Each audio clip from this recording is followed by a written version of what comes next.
నమస్తే welcome to మనం TV నేను మీ ప్రియాంకర్ ఈ రోజు మనతో పాటు ప్రముఖ పొలిటికల్ అనలిస్ట్ అరుచుమల్లి శ్రీనివాస్ గారు ఉన్నారు వారితో మాట్లాడదాం నమస్కారం సార్ నమస్కారం సార్ జగన్మోహన్ రెడ్డి ఎలక్షన్ తర్వాత లండన్ వెళ్ళడానికి కోర్టులో పర్మిషన్ కోసం అప్లై చేశారు ఏ నేపథ్యంలో ఎన్నడూ లేని విధంగా సిబిఐ జగన్కి వ్యతిరేకంగా వ్యవహరించింది ఎంత సిబిఐ జగన్కి వ్యతిరేకంగా వ్యవహరించినప్పటికీ కూడా కోర్టు లండన్ వెళ్ళడానికి పర్మిషన్ ఇచ్చింది అసలేంటి జగన్మోహన్ రెడ్డి లండన్ ఎందుకు వెళ్తున్నట్టు వెళ్తే తిరిగి వస్తాడా అనే అనుమానం అంటే అనుమానం కేవలం అందరూ వ్యక్తం చేస్తుందే కాదు మొదటగా తన సొంత చెల్లెలే ఈ అనుమానాన్ని వ్యక్తం చేసింది కాబట్టి ఈరోజు మిమ్మల్ని అడుగుతున్నాను జగన్మోహన్ రెడ్డి ఇప్పుడు లండన్ వెళ్తే తిరిగి వస్తారంట ఇప్పుడు అందరూ అనుమానం పడటంలో ఆశ్చర్యం లేదండి ఎందుకంటే అటువంటి వాళ్ళు ఇప్పుడు అతను సాధారణంగా ఏ రాజకీయ నాయకుడైనా వాళ్ళ పార్టీ ఓడిపోతే అధికారం కోల్పోతే మళ్ళీ 5 సంవత్సరాల వరకు ప్రజా తీర్పుని గౌరవిస్తున్నాం ప్రజల కోసం పోరాడతాం ప్రతిపక్షంగా బాధ్యతాయుతమైన ప్రతిపక్షంగా పోరాడతాం అని అంటారు సాధారణంగా అది బాధ్యతగా అది ఒక సాంప్రదాయం కానీ ఈ జగన్మోహన్ రెడ్డి గారు మెంటాలిటీ అలాంటిది కాదు వీళ్ళకి అసలు అధికారం మా చేతిలోంచి పోవడం ఏంటి ఎప్పటికీ శాశ్వతంగా మా దగ్గరే ఉంటుంది నేను 30 ఏళ్ళ పాటు ఉండాలని కలలుగన్నాడు అలాగే అతను నమ్మేడు కూడా కానీ వాస్తవ పరిస్థితులు దానికి విరుద్ధంగా ఉన్నాయి ఇప్పుడు ఆవిడ షర్మిల గారు అలా చెప్పడంలో ఆశ్చర్యం లేదు చాలామంది నమ్ముతారు కూడా నేనైతే అతను మళ్ళీ వెనక్కి వస్తాడు 1వ తారీఖున వస్తాడండి వస్తాడు అనుకుంటున్నాను ఎవరు రాకపోతే కూడా ఆశ్చర్యపోకలేదు ఎందుకంటే వీళ్ళు దొబ్బేసిన డబ్బులు అవి ఉన్నాయి కదా బోళంత డబ్బు దొబ్బేశారు కదా దాంతో ఏదో ద్వీపం కొనుక్కుంటారు ఆ ద్వీపం కొనేసుకుని ఆ డబ్బు అంతా ఈ పోర్ట్లు అవి ఉన్నాయి అక్కడి నుంచి అట్లా కంటైనర్ల ద్వారా తెప్పించేసుకుంటారు డబ్బు అంతా అక్కడ సొంతంగా దేశం ఇప్పుడు నేను కొట్టెట్టుకున్నానని అంటారు కదా అలాగా వాళ్ళు దేశం పెట్టుకుంటారు ఆ దేశం పెట్టుకుని దానికి అక్కడ ఇప్పుడు నిత్యానంద స్వామి పెట్టుకున్నాడు కదా అలాగే వీళ్ళు కూడా దేశం పెట్టుకుని ఈ దొంగోళ్ళు బ్యాచ్ని అందరం తీసుకుపోతారు అక్కడికి ఇప్పుడు ఆ ధర్మారెడ్డి ఆ అజయ్ కల్లం రెడ్డి జవహర్ రెడ్డి ఆ రవిశంకర్ రెడ్డి రఘువీర రెడ్డి ఇలాంటి వాళ్ళు అందరూ రెడ్డి బ్యాచ్ అందరూ పోతారు అక్కడికి వీళ్ళు కూడా ఉండేవాళ్ళు మంచి రెడ్లు ఉంటారు ఇక్కడ మిగతా దొంగ రెడ్లు అందరూ పోతారు అక్కడికి జగన్మోహన్ రెడ్డితో పాటు ఉన్న బ్యాచ్ ఉన్నారు కదా వాళ్ళందరూ కూడా పోతారు దొంగోళ్ళు అందరూ ఉన్నాయి చాలా మంచి వాళ్ళు కిరణ్ కుమార్ రెడ్డి గారు ఇలాంటి వాళ్ళు అందరూ ఉంటారు కదా మంచి వాళ్ళు ఉంటారు మిగతా వాళ్ళు అసలు సిసలు రెడ్లు ఉంటారు ఇక్కడ వాళ్ళు మంచోళ్ళు వాళ్ళ పనులు చేసుకుంటారు వాళ్ళు ఎవరికన్నా సరే సాయం చేస్తారు వీళ్ళు మాత్రం పోతారు ఎందుకంటే వీళ్ళు ఉండలేరు ఉన్నా కానీ వేధించి తింటారు రేపు పొద్దున వాళ్ళు ప్రాసిక్యూషన్ కూడా వాళ్ళు జైల్లో కూర్చోవాలి అని నేను అలా అనుకుంటున్నాను లేదా సరే మనల్ని ఏం చేస్తారులే మళ్ళీ మనం 5 ఏళ్ళు ఓపిక బట్టి మళ్ళీ విధ్వంసం చేసేద్దాం కూరలై పెరిగిన తర్వాత పాము కూరలు బీకేసారు అనుకోండి మళ్ళీ కూరలు పెరుగుతాయి కదా అలాగా వాళ్ళు ఏదైనా అనుకుంటే అనుకోవచ్చు ఏమైనా మీరు చెప్పిన అడిగిన దాంట్లో ప్రకారం డౌట్ ప్రకారం 50-50 ఛాన్సెస్ ఉన్నాయి అతను ఉండిపోవచ్చు లేదా రావచ్చు నేనైతే వస్తాడేమో అనుకుంటున్నాను నేను కానీ వాళ్ళు షర్మిల గారు వాళ్ళ చెల్లెలే అనుమానం వ్యక్తం చేసిందంటే డౌట్ వాళ్ళు ఏదైనా అనుకున్నారేమో ఇంట్లో వాళ్ళు మాట్లాడుకున్నాయి కుటుంబ సభ్యులు ఇలాంటి మాటలు పని మనుషుల దగ్గర నుంచి బయటకు వస్తాయి హౌస్ మేట్స్ వాళ్ళు ఉంటారు వాళ్ళ పనులు చేసుకుంటే వీళ్ళు ఏదో మాట్లాడుకున్నది తింటారు ఎప్పుడో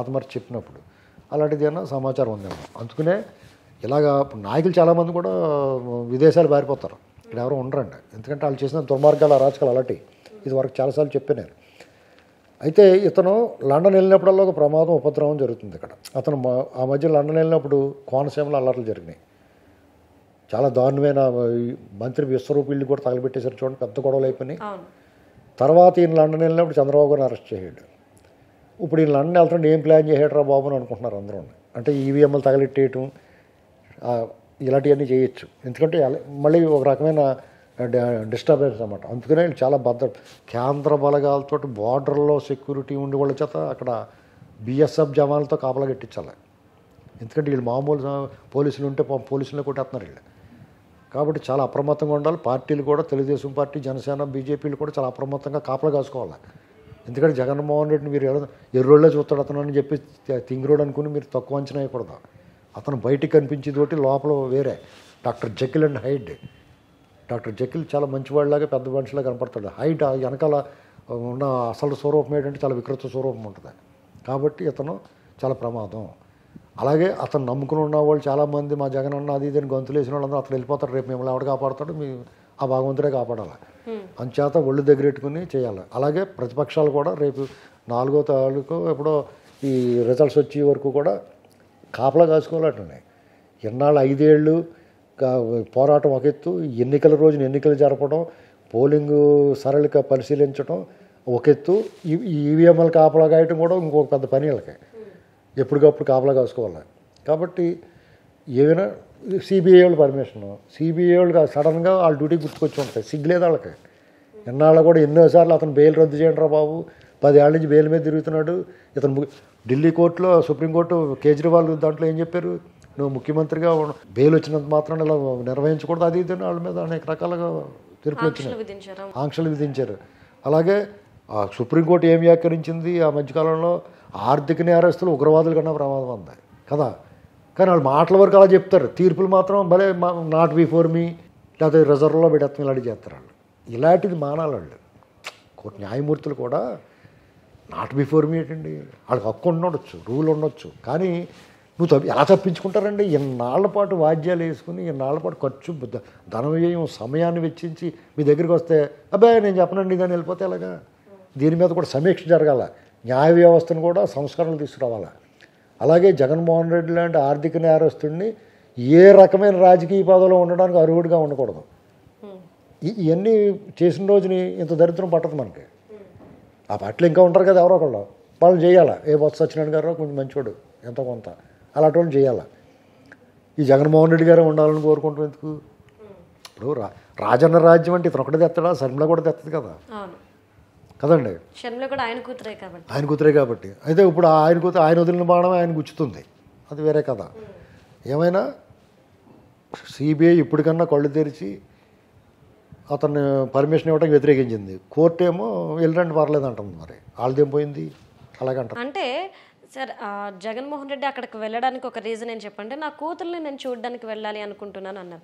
కానీ ఓటు వేయడానికి వాళ్ళు ఇక్కడే ఉన్నారు. అదే మరి ఇప్పుడు న్యాయ వ్యవస్థ మీద సమీక్షలు జరగాలి, సంస్కరణలు తీసుకురావాలి, ఇవన్నీ చెప్పేది అందుకునే. వాళ్ళు ఏం అనకూడదంట. నాకు తెలియదు మరి, ప్రజాస్వామ్యంలో అనొచ్చేమో అనుకున్నా, నాకు అనకూడదు అంటున్నారు. మరి ఆలోచించుకోవాలి.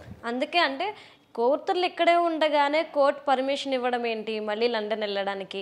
ఈ నేపథ్యంలోనే ఎక్కువ అనుమానాలు జనంలో ఉన్నాయి. అంటే కేసుల నుండి తప్పించుకోవడానికి కావచ్చు, అసలు చాలా వరకు అయితే షర్మిల అన్న మాట ప్రకారం తీసుకొని అందరూ కూడా మళ్ళీ తిరిగి రారు అని చెప్పేసి అంటున్నారు. మీరేమో రావచ్చు ఫస్ట్ తారీఖుకి అని చెప్పేసి అంటున్నారు. అసలు ఎందుకు రావచ్చు? నేను ఏమనుకుంటున్నానంటే ఇంకా సక్కబెట్టుకోవడానికి మోడీ గారు వాళ్ళు ఇంకా సపోర్ట్ ఉందనుకోండి వస్తాడు, సపోర్ట్ లేదనుకోండి అక్కడ ఉండిపోతాడు.